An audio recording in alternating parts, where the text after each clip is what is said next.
We're airing these interviews in the order the candidates got into the race. Tonight, we begin this series with incumbent Dr. Jill Underly. I started by asking her why she wants to continue to serve in her role. There's so much to do still, right? It's been a great job to make sure that we're getting all the resources we can to get to our public schools. As a former school district administrator, of course, as a mom, I've always wanted to make sure that we've had the best public schools in the state of Wisconsin. You've requested $4 billion in funding for the Department of Public Instruction, which would use up the state surplus. Is your request realistic? Yeah, 100%. When you think about it, we have chronically underfunded schools in Wisconsin for at least the past 10 years, really longer when you think about it. And as a result, I mean, we do get funding from the state every year, but that funding hasn't kept up with inflation. Should Wisconsin's school choice program be expanded? Absolutely not.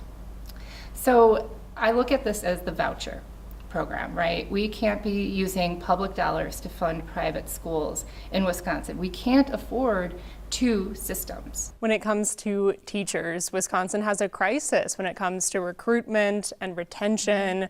How would you go about solving that in your next term? We need to pay people what they're worth. We need to pay them for their education and their expertise, and they need to be able to support a family.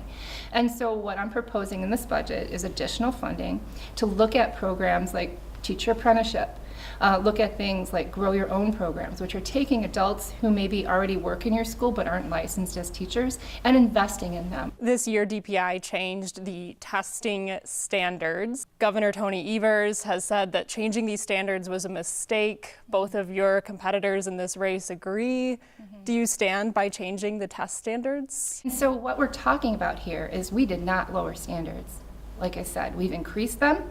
What we did change was the measurement of how you grade that test. Do you think that makes it harder to be able to compare between last year and this year? Well, so I think you have to look at the fact that we are actually learning more about what kids know and don't know because we have a line that cut scores to the test. Before, the test didn't really have much meaning other than the fact that, yeah, maybe year to year to year you can kind of gauge whether or not as a whole, you know, if things improved or didn't, but it wasn't really helpful. In the wake of the fatal Abundant Life Christian School shooting here in Madison, safety is a top priority for a lot of parents and students. How would you go about continuing to address that? It's a huge priority for me as well.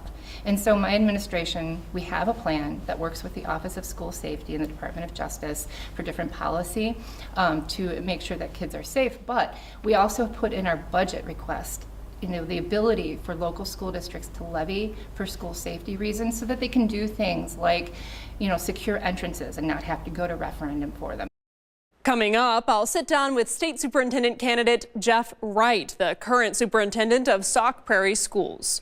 In Madison, Vanessa Kjeldsen.